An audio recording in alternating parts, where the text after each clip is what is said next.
Hello. Ma cho ashino papa ya. Ba ma adogbe na fofo kata. Fofo ntefu kata. Ba egba ikenye Father's Day a. Ma bie wo ma pa man do pa mata papa pa shisesen. Ba wa no mi kata mi aji la Yesu Kristo pa nkoma azon. Nya meho, nya fofo yo ta flachi.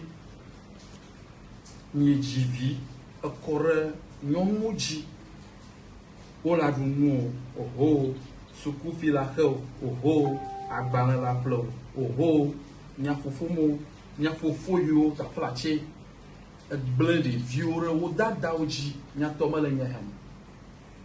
Happy Father's Day nya reke makamile nya hem dake ko maji maru kuji na mi pe nkeke vode le miango le mialala muchu viji makbola we nkeke vode le miango le mialala nkeke vode le miango le mialala muchu viji makbola we nkeke vode le miango le mialala ajia vibe afa makpe o tame bubu azu agbacho madro anota we makpo jefe ni o devi ope nu kaka ono pe hundede azu fipo de ano jajade jiwe aba hunene makpo vovo yata mitro kamba edolele we menya mede kepe vodada wonto ya we menya mede kepe vodada wonto ya we edomajeji we menya mede kepe vodada wonto ya we menya mede kepe vodada wonto ya we yata no samwi ba Happy Father's Day nya he makawo fofo ntapo me ho nyiba